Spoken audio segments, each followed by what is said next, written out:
The Lord be with you. And with your spirit. The proclamation of the Holy Gospel according to Saint John. Glory to you, O Lord.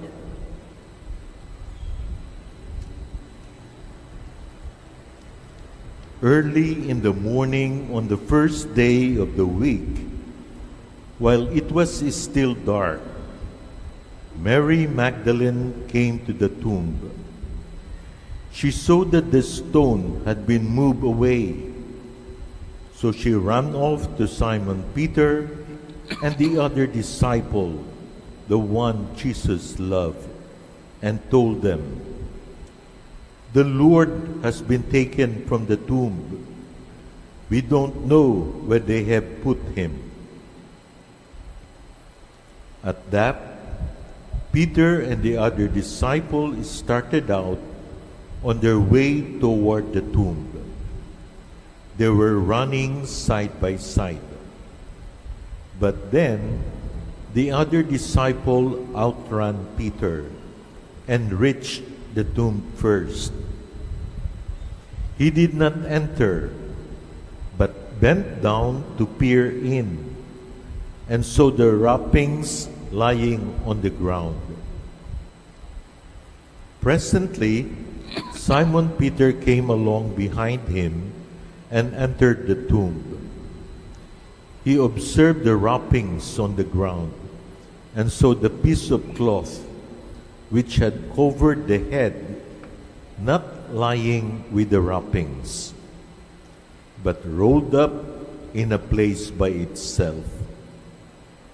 Then the disciple who had arrived first at the tomb went in. He saw and believed. Remember, as yet they did not understand the scripture that Jesus had to rise from the dead. Sisters and brothers, the Gospel of the Lord. Praise to you, Lord Jesus Christ.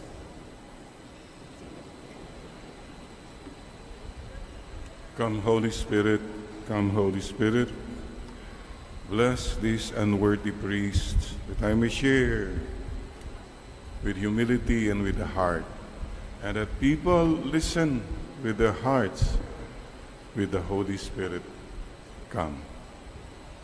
Sisters and brothers, happy Easter. And before anything else, mindfulness. I'd like to invite all of us to bow our heads and just thank the Lord. You may raise your hand, reach out to the Lord and say, "Lord Jesus, thank you so much for suffering so much for me, for loving me, for dying on the cross, for rising again, that I may gain eternal life." Maraming salamat po, Panginoong Jesus. I hope to see you in heaven someday after I have done my mission in this world. Thank you for giving so much hope and meaning to my life, to my sufferings. Jesus, my Lord, my King, thank you. I love you, and I'm sorry for all my sins. Maraming salamat po, my Lord, my God, my Savior. Amen, Lord. Amen. Palakpakan natin ang Panginoon. Thank you, Lord. Thank you, Lord. And mindfulness, first of all, yung mga katabi mo. Marami po sa atin, you did so much, nag-try, nag-effort for the Holy Week. Congratulations po. Kung wala kang nafe-feel, baka hindi ka nag-try, hindi ka nag-sacrifice, nag-relax ka lang. It all depends on what you put in the Holy Week. How you feel during Easter depends on what you really did on the Holy Week. So, mindfulness is, tignan mo naman yung katabi mo. Tanungin mo, kumusta ang Holy Week mo? Nag-Station of the Cross ka ba? Nagbisita ka? Nag-fasting ka ba? O, kumusta naman? Yung bang mukha ng katabi mo, Easter look or Good Friday look pa rin?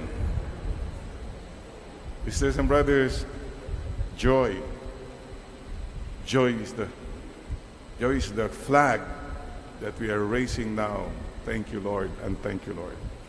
Mga kapatid, alam nyo, paano nating binabati ang mga tao?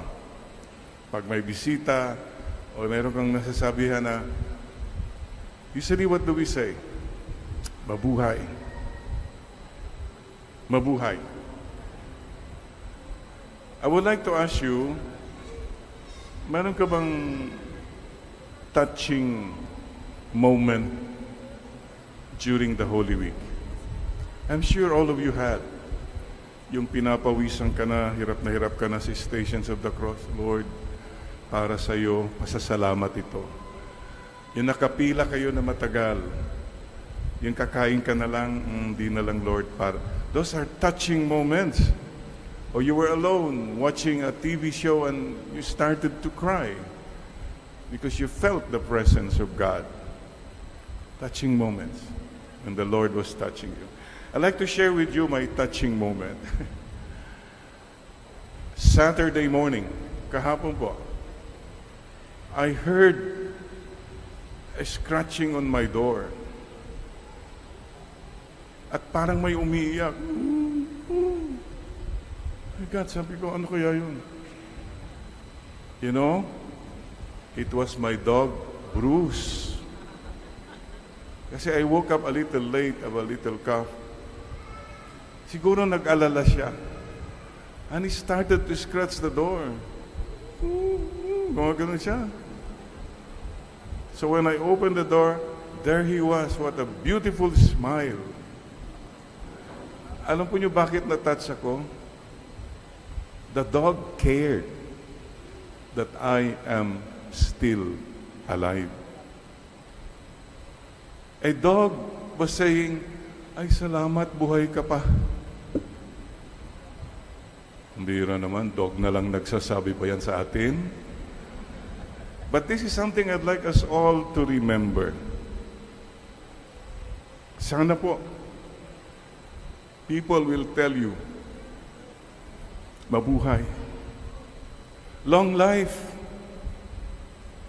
Long life.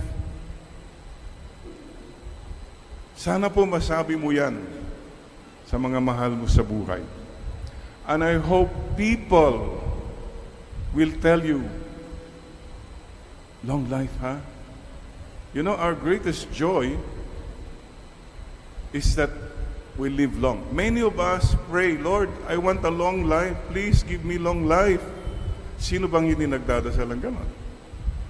But you are more joyful if people will tell you, sana mabuhay ka ng matagal. Kasi mabait ka, may natutulungan ka, hindi ka nananakit. I think people will not pray for you. Sana mabuhay ka pa ng matagal kasi mayaman ka eh. Makakakuha ko ng pera sa iyo or whatever. I think more than anything else, people want you and me to live long because they see the Christ, the risen Lord. So mga kapatid, live long. Mabuhay. Mabuhay po. Sana mabuhay ka pa ng matagal.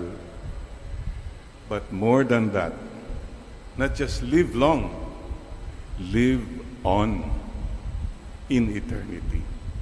Tuloy ang buhay mo. What's living long? 80, 90, 100 years? But that's it. That's as far as you go. But with the resurrection, we live on. Tuloy, my forever. Kaya batiin mo nga yung katabi mo ngayon. Bahala ka kung gusto mong sabihin sa kanya, mabuhay ka. Parang hindi naman yata mula sa puso.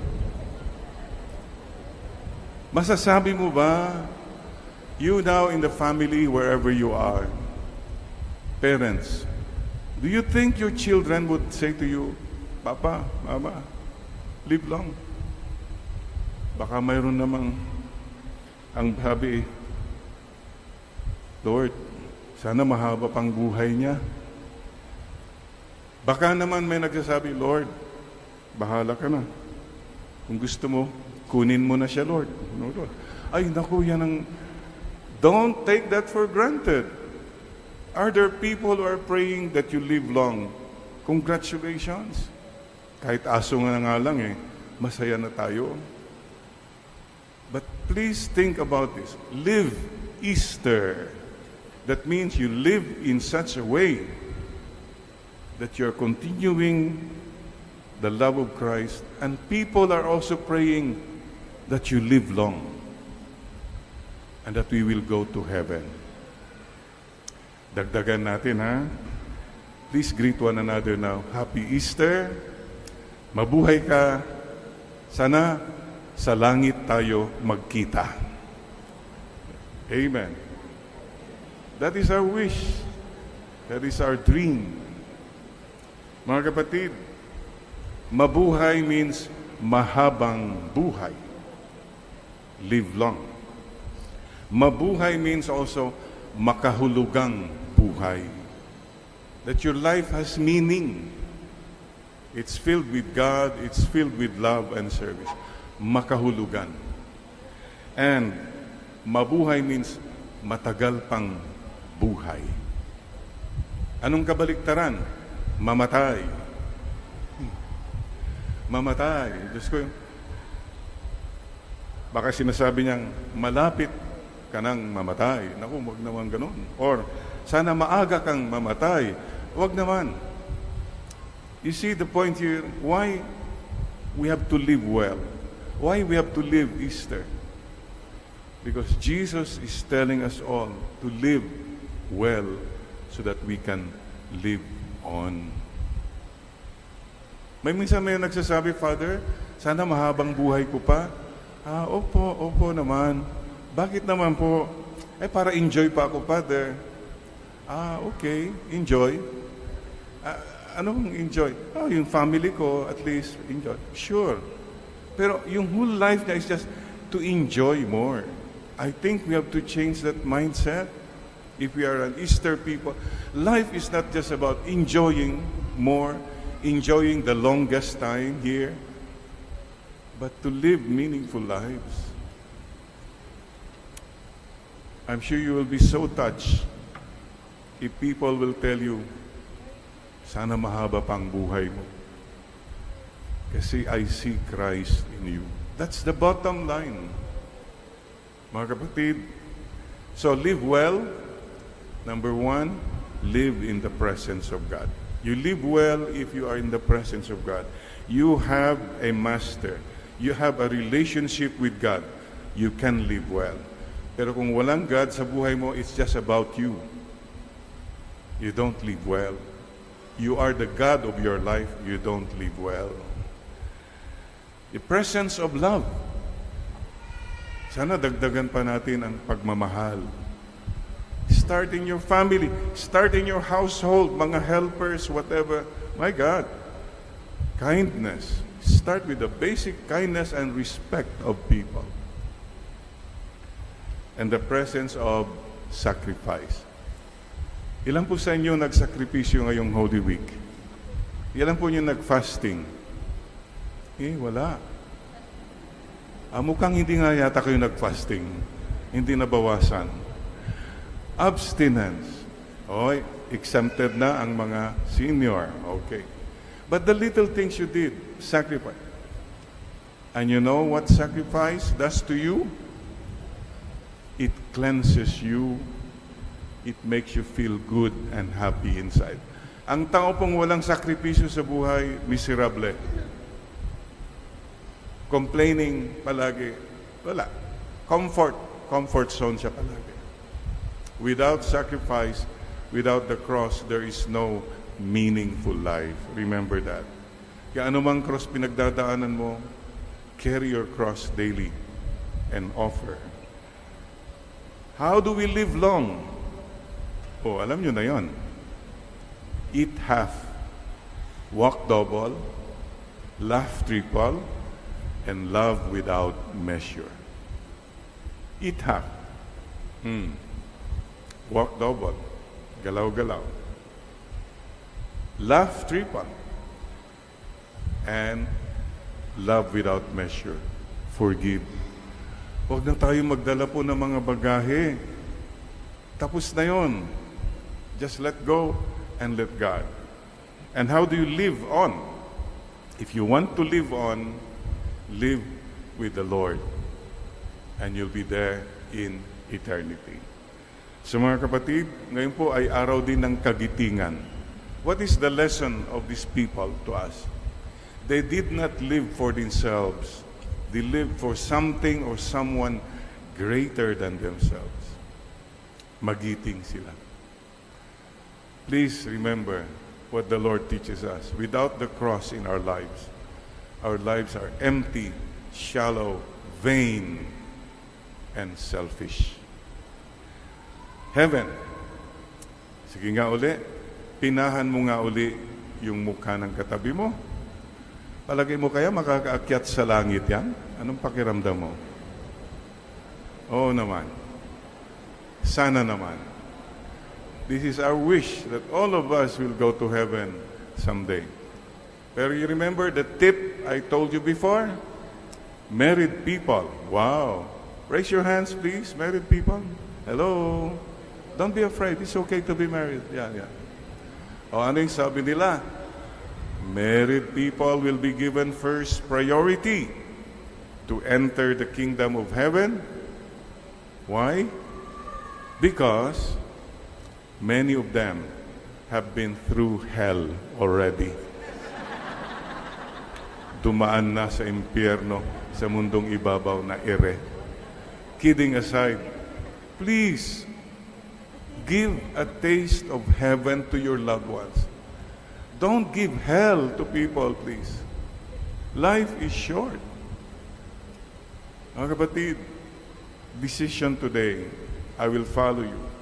When we make our baptismal vows, make one vow na I will stop hurting people from now on in thought, in words, and in deeds. Let it be one of our renewal for the vows of baptism. And naalala rin niyo ba yung kwento ko? Sinabi ng misis, honey, is it true?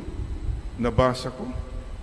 Sa heaven daw, hindi na tayo magkakakilala. We will not meet in heaven anymore. We don't even know each other in heaven. We'll not even meet each other again in heaven. Is that true? Sabi ng husband, yeah, that's true. That is why it's called heaven. Ayun, na hospital. Meron yatang emergency room na.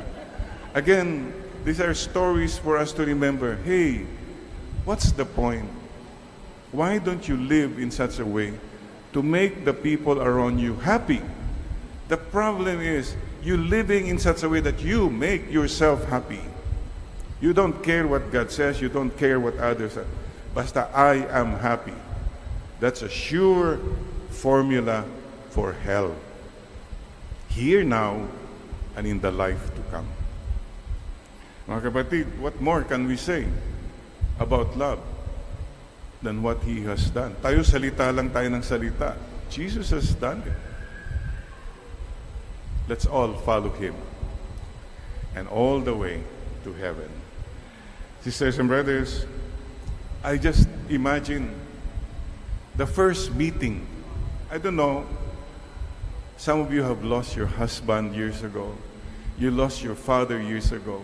Mama, the first meeting, paano kaya pagbukas at nandun na sila to welcome you? That first embrace, to be with my loved ones again. So many things have happened between now and since Papa died. I'm sure we have a lot of things to talk about. So please don't forget that moment, the first meeting. Most of all, that first moment when you finally come before our Lord Jesus Christ. I cannot describe. I don't know what I will tell him. I don't know what he will tell me. But all I know is I can tell him, Lord, have mercy on me. I am a sinner. You are God who is loving and merciful. That's all. Wala po tayong ipagyayabang. Oh, Lord, mabait po ako nun. Ito, member ako ng ganito. Come on. These are nothing compared to the love of God. Please don't forget that first meeting. Maybe the Lord will embrace you too and tell you, anak, welcome to this kingdom prepared for you since the beginning of the world. I was hungry. You gave me food. Naalala mo yun? Tumutulong ka nun sa mga mahihirap. I was lonely. You were there. You took time. You know? Naalala mo yun? The Lord will tell you, there was a time na may hindi ka mapatawad. You cannot forgive that person, but you said, Lord, because of you, I forgive that person. All these things will fall into place. The goodness you have done is never wasted. Don't forget that. So keep doing good, even if people are not good. Easter na tayo. Level up naman tayo na. Live Easter. Live Jesus from now on. No eye has seen, no ear has heard, no mind has imagined the beauty that awaits those who love God. There is heaven, and the Lord waits for us. Let's all do our mission and finally come to that kingdom where there are no more tears, no more pain, no more problems, no more sickness, no more issues, no more politics, and no more goodbyes. In the meantime, let's do our mission. Let's live Easter. Happy Easter po sa ating lahat.